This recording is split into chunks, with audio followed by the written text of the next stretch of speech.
भक्तों, हर हर महादेव। रामायण पाठ्यक्रम में आइए चौपाइयों का गायन करें, उनका भावार्थ समझें।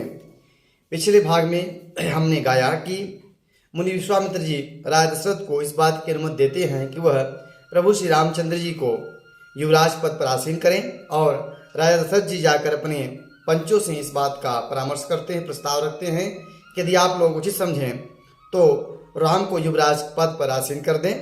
तो पंच लोग कहते हैं कि आपने जगत मंगल की बात कही है। आगे क्रम में मुनि वशिष्ठ जी कहते हैं कि सभी पुनीत नदियों का जल मंगाया जाए जिससे राज्याभिषेक की तैयारी हो। तो आइए उसी क्रम में हम चौपाइयों गायन करें, उनका भावार्थ समझें। हरसि मुनीस कहेउ मृदु बानी, आनहु सकल सुतीरथ पानी, औषध मूल फूल फल पाना, कहे नाम गनि मंगल नाना। मुनिराज वशिष्ठ जी ने हर्षित होकर कोमलवाणी से कहा कि आप संपूर्ण तीर्थों के श्रेष्ठ नदियों का जल ले आओ। फिर उन्होंने औषध, मूल, फूल, फल और पत्र आज अनेकों मांगली वस्तुओं के नाम गिनकर उन्हें बताए जो अभिषेक के लिए जरूरत में थे। चामर चरम बसन बहु भांति, रोम पाट पट अगणित जाति, मणिगण मंगल वस्तु अनेका, जो जग जोगु भूप अभिषेका। मुनि वशिष्ठ जी ने जो अभिषेक के लिए सारी वस्तुएं, मांगलिक वस्तुओं की आवश्यकता थी, वह सब मंत्रियों से, सेवकों से मंगाए, जिसमें चावर, मृग चर्म, बहुत प्रकार के वस्त्र, असंख्यों जाति की ऊनी और रेशमी कपड़े, नाना प्रकार के वड़ी, रत्न और बहुत सी मंगल वस्तुएं सब मुनि वशिष्ठ जी ने मंगाई। वेद विदित कहीं सकल विधाना, कहेउ रचहूं पुर विविध बिताना, सफल रसाल पूग फल केरा, रोपहूं बीथिन पुर चहूं फेरा। मुनि ने वेदों में कहा हुआ सब विधान बताकर नगर में बहुत से मंडप और चदोवे सजाओ, इस प्रकार के सजाने के लिए कहा। फलों समेत आम, सुपारी और केले के वृक्ष की नगर गलियों में चारों ओर वृक्ष लगाए गए। रचहूं मंजमणि चौके चारू, कहूं मना बनावहूं बेगी बजारू, पूजहूं गणपति गुरुकुल देवा, सब विधि करहूं भूमि सुर सेवा।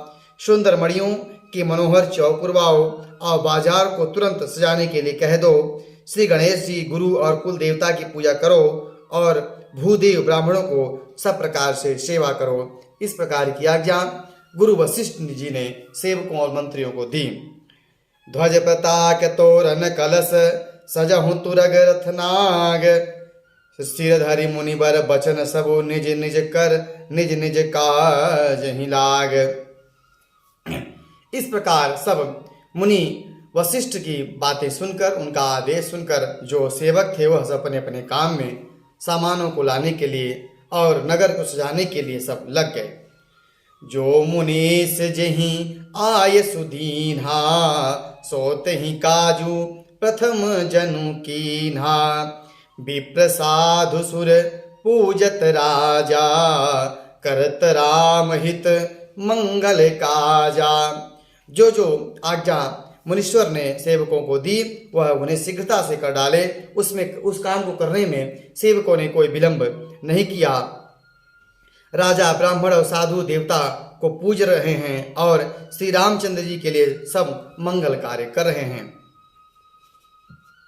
सुनत राम अभिषेक सुहावा, बाज गहा गह अवध बनावा, राम सीयतन सगुन जनाए, फरकहि मंगल अंग सुहाए। श्री रामचंद्र जी के राज्याभिषेक की सुहावनी खबर सुनते ही अवध भर में बड़ी धूमधाम से बधाई बजने लगे। श्री रामचंद्र जी और सीता जी के शरीर में जो शुभ अंग होते हैं, शगुन वाले जो अंग होते हैं, वह फड़कने लगे। उनके सुंदर मंगल अंग पुलकी सप्रेम परस पर कहहीं, भरतु आगमन सूचक अहीं, भय बहुत दिन अति अवसेरी, सगुन प्रतीति भेंट प्रिय केरी। पुलकित होकर और प्रेम से श्री रामचंद्र जी आपस में कहते हैं कि यह जो मेरे शगुन अंग जो फड़क रहे हैं, यह भरत जी के आगमन का सूचक है, क्योंकि छोटे भाई से मिले हुए बहुत दिन हो गया है। यह जो शगुन है, यह उसी का लक्षण है कि भरत जी का मुझसे भेंट होने वाला है। भरत सरिस प्रिय को जग माही, यही सगुन फल दूसर नाही, राम ही बंधु सोच दिन राती, अंडहि कमठ हृदय जही भांति। और भरत के समान मेरा जग में प्यारा कौन है, और शकुन का बस यही फल है और दूसरा नहीं। इस प्रकार प्रभु श्री रामचंद्र जी विचार करते हैं कि जो सगुन है उसका लक्षण यही है कि भरत जी से हमारी भेंट होने वाली है। क्योंकि प्रभु श्री रामचंद्र जी हमेशा भरत जी के बारे में हमेशा नित्य सोचते रहते हैं, और जैसे उस प्रकार सोचते हैं जैसे कछुआ अपने अंडों के बारे में हमेशा सोचता रहता है। एहि अवसर मंगल परम, सुनी हर सेउर निवासु, शोभत लखि विधु बढ़त जनु, बारिधि बीच बिलासु।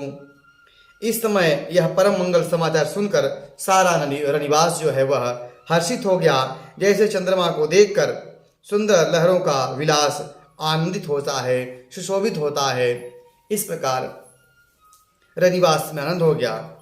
प्रथम जाए जिन्ह बचन सुनाए, भूषण बसन भूरि तिन्ह पाए, प्रेम पुलक तन मन अनुरागी, मंगल कलश सजन सब लागी। सबसे पहले रनिवास में जिस सेवक ने जाकर यह समाचार दिया था, उसको बहुत से आभूषण, बहुत से वस्त्र वह उपहार में पाए, न्यौछावर में पाए। रानियों का शरीर प्रेम से पुलकित हो उठा और मन प्रेम से मग्न हो गया। वे सब मंगल कलश सजाने लगी। चौके चारु सुमित्रार पूरी, मणिमय विविध भांति अति रूरी, आनंद मगन राम महतारी, दिए दान बहु विप्रहकारी। सुमित्रा जी ने मणियों के बहुत प्रकार से अत्यंत सुंदर और मनोहर चौके पूरे। आनंद में मग्न हुई श्री रामचंद्र जी की माता जी कौशल्या जी ने ब्राह्मणों को बुलाकर उन्हें विभिन्न प्रकार से दान दिया और उन्हें संतुष्ट किया। पूजी ग्राम देवी सुरे नागा, कहेउ बहोरी देन बलि भागा, जहि विधि होई राम कल्याणु, देहु दया करी मोबर देहु दया करी सो वरदानु। उन्होंने ग्राम देवियों, देवताओं और नागों की पूजा की, फिर बलि भेंट देने को कहा कार्य सिद्ध होने पर, और प्रार्थना की जिस प्रकार से श्री रामचंद्र जी का कल्याण हो ऐसा हमें वरदान दीजिए। गावहि मंगल कोकिल बयेनी, विधु बदनी मृग शावक नयनी। कोयल की सीकंठ वाली वाणी वाली, चंद्रमा के मुख समान वाली और हिरण के बच्चे के नेत्र वाली स्त्रियां मंगल गान करने लगी। राम राजी अभिषेक सुनी, हिय हर से नर नारी, लगे सुमंगल सजन सब विधि अनुकूल विचारी। श्री रामचंद्र जी का राज्याभिषेक सुनकर सभी स्त्री पुरुष हर्षित हो उठे और विधाता को अपने अनुकूल समझकर सब सुंदर मंगल साज सजने लगे और मंगल बाज बजने लगे। इसके बाद गुरु वशिष्ठ जी प्रभु श्री रामचंद्र के पास जाते हैं और उन्हें कुछ शिक्षा देते हैं। जो युवराज के लिए चाहिए और उन्हें बताते हैं कि आपको युवराज बनना है। उसको हम अगले भाग में गाएंगे। आज की कथा यहीं तक। कथा अच्छी लगी हो तो यूट्यूब चैनल को सब्सक्राइब करें, शेयर करें।